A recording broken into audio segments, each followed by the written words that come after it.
As ações do Banco do Brasil estão despencando. Recentemente o banco reportou o resultado e parece que o mercado não gostou nada. Nesse vídeo eu vou fazer a análise aqui do banco, vou te explicar o que está acontecendo para as ações estarem caindo tanto e deixar aqui a minha opinião sincera sobre a empresa. Agora, sem mais delongas, vamos lá para a análise. Bom, estou gravando esse vídeo no dia 19 de maio, hoje já está caindo mais ou menos 2,5%. Se a gente pegar aqui no ano, até que está subindo um pouco as ações, mas a grande questão é, nos últimos 5 dias, né, logo após, olha aqui, isso aqui foi após o banco reportar o resultado, ele estava R$ 29,00. Olha o tanto que as ações caíram, aproximadamente 14% desde que o banco reportou resultado. Uma das questões que o mercado não gostou nada é que, além de ter apresentado um resultado, entre aspas, fraco, o banco ainda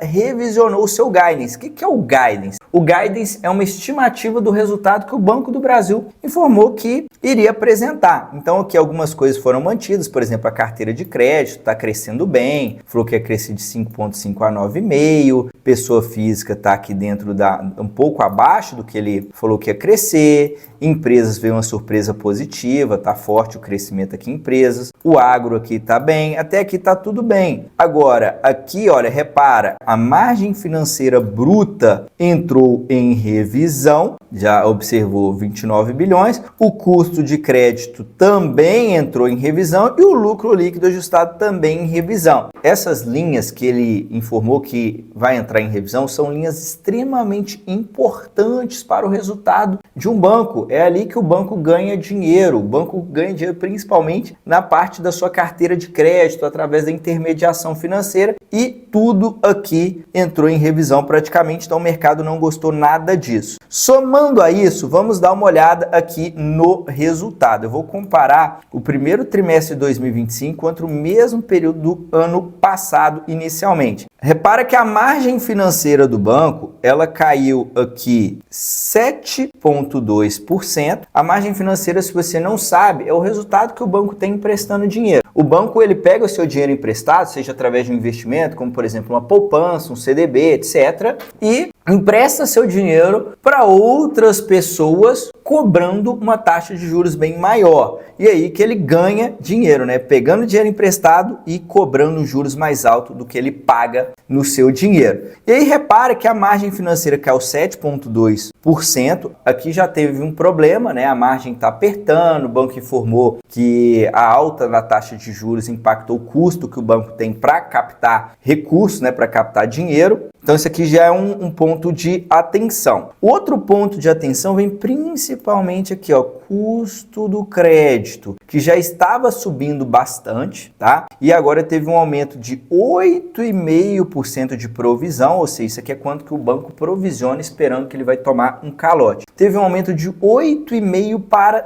10,1 bilhões, um crescimento de quase 19% nas provisões. Vale ressaltar que teve mudança contábil de acordo com o Banco Central, uma nova resolução. Isso fez com que o banco não pudesse reconhecer a receita de juros de alguns ativos problemáticos e, consequentemente, também ter que aumentar a sua provisão. Então, isso impactou tanto na parte das receitas quanto na parte das provisões. As receitas de juros, elas só vão poder ser contabilizadas a partir do momento que o banco, de fato, receber o dinheiro. Então, isso aqui já deu uma desajustada, mais ou menos um impacto de 1 bilhão aqui no resultado do banco. Então, isso aqui é um efeito, entre aspas, não recorrente, pois é uma mudança apenas na contabilidade, tá? Não quer dizer assim que o banco perdeu dinheiro, só vai mudar a forma que esse dinheiro vai ser contabilizado dentro do balanço, mas mesmo assim, né, um salto muito alto aqui na inadimplência. E o resultado disso, que é a margem financeira líquida, que é o resultado que o banco tem com a intermediação financeira, descontando as provisões que ele teve que fazer. A margem financeira líquida saiu de 17,1 para 13,7, uma queda de 20% aproximadamente, então despencou. As outras despesas, receitas de prestação de serviços, aqui também teve uma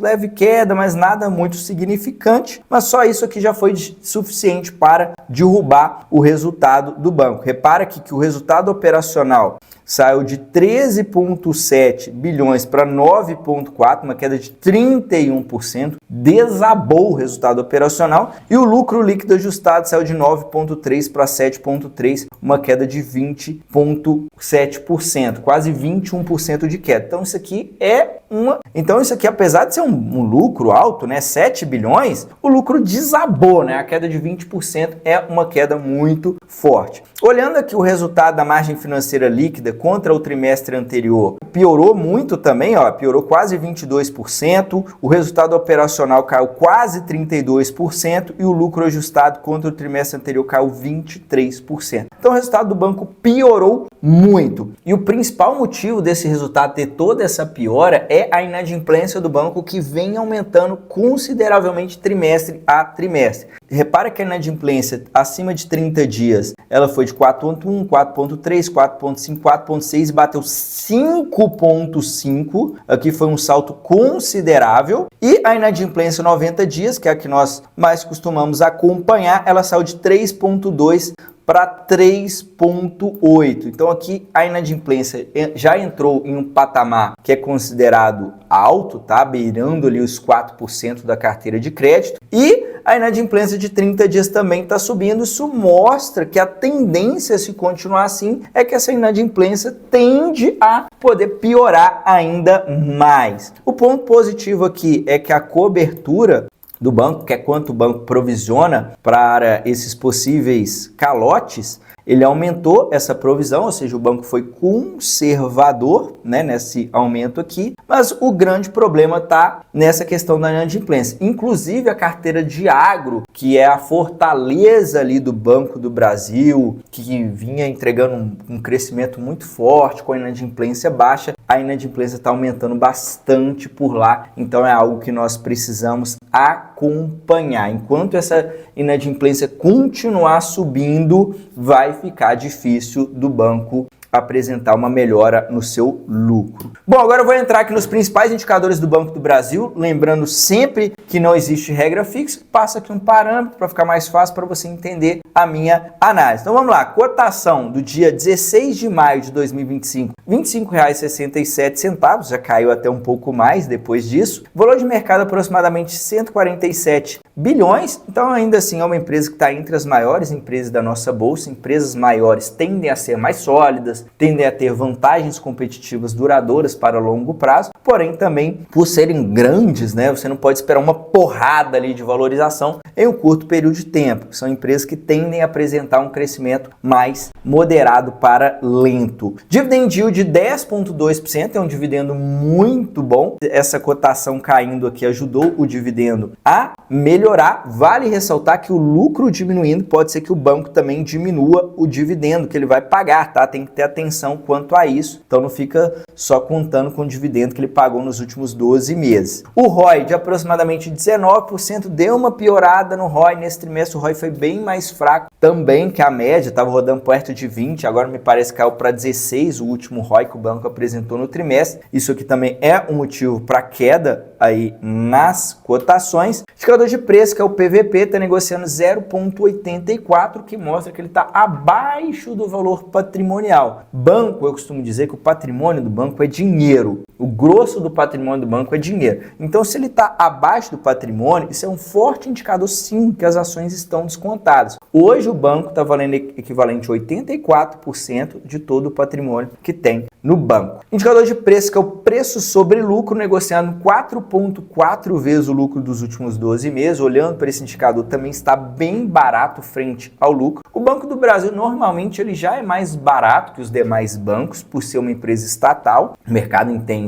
que é mais arriscado e, por isso, ele geralmente vai ter um desconto a mais frente aos grandes bancos privados. E os bancos, no geral, eles também negociam a múltiplos de preços mais baixos, pois a gente não pode esperar um crescimento muito grande nos resultados dessas empresas, pois são empresas já muito maduras, que já têm uma grande participação de mercado, mas ainda assim me parece um múltiplo de preço bem interessante. Olhando o histórico de lucros e proventos, repara que nos últimos 10 anos o banco não deu nenhum prejuízo. As barras em azul representam o lucro, as barras em verde representam os dividendos. E repara que o banco ele teve uma piora, né, um ciclo de piora aqui de 2016 para frente, e aí ele começou a engrenar mesmo, 2015 para 2016. E aí ele começou a engrenar em 2017 para frente, o banco, a gente tem que levar isso aqui em consideração.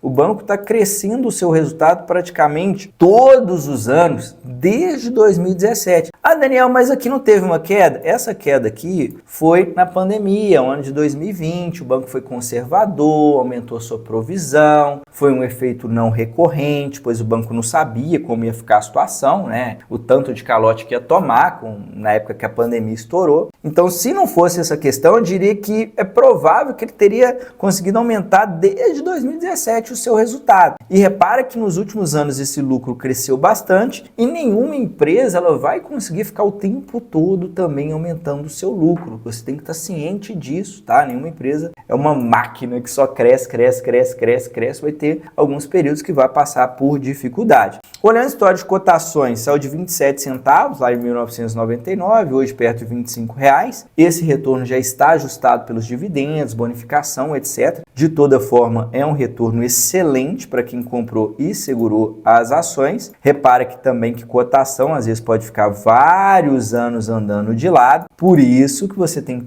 ter paciência e também saber analisar a empresa para você saber o que você deve esperar para o futuro daquele ativo. Agora eu vou entrar no histórico dos resultados do Banco do Brasil desde 2016 e vou deixar aqui a minha opinião sincera sobre a empresa. Você que está acompanhando aqui até agora, está gostando? Eu vou te pedir para você deixar o like, se inscrever no canal. Também vou te convidar para participar do meu programa de consultoria personalizada de investimentos. Se você está investindo, já tem um tempo, sua carteira não sai muito do lugar e você quer acelerar os seus resultados para você aumentar o retorno da sua carteira e atingir seus objetivos mais rápido, eu vou te convidar para o meu programa de consultoria. Dentro desse programa, eu vou analisar os seus investimentos e vou te entregar uma nova carteira totalmente personalizada. A única coisa que você vai precisar fazer é copiar e colar essa carteira e colocar o dinheiro para trabalhar. Para participar, basta você clicar no primeiro link que vai estar na descrição desse vídeo, também vou deixar fixado nos comentários, só clicar, entrar em contato via WhatsApp para mais informações. Então vamos lá, é aquilo, né? O lucro, aqui ó, produto bancário é o resultado que o banco tem emprestando dinheiro e também com as suas receitas de prestação de serviço. Repara que estava uma máquina de crescer, agora deu uma regredida, né? A intermediação financeira do banco voltou para trás, né? Deu uma desacelerada. O lucro líquido, conforme eu estava falando, olha que máquina de crescimento, né? 7 para 10, para 12. Ó, se a gente pegar aqui em 2016, o banco tinha um lucro de aproximadamente 8 bilhões, agora está 33 bilhões. Falar que tá ruim, não tem como assim a gente criticar, né, o Banco do Brasil. Ele entregou muito resultado nos últimos anos. 2020 teve essa queda aqui, né, devido ao fator da pandemia, etc. E de lá para frente ele vem aumentando bastante o lucro, agora deu essa patinada. Foi uma queda considerável, né, uma queda de 20% no lucro, a inadimplência estourando, o banco tendo dificuldade para aumentar sua receita de intermediação financeira. É um sinal de alerta. Repara que a inadimplência que estava diminuindo, né, ela começou a subir em 2023, 2024 aumentou bastante e agora continua subindo muito frente a uma base forte, né? Essa inadimplência agora bateu recorde. Subiu também frente ao lucro, que é um sinal de alerta. Basileia do banco está equilibrado ainda, não precisa preocupar, o banco não está altamente alavancado, não precisa entrar em desespero quanto a isso. O ROI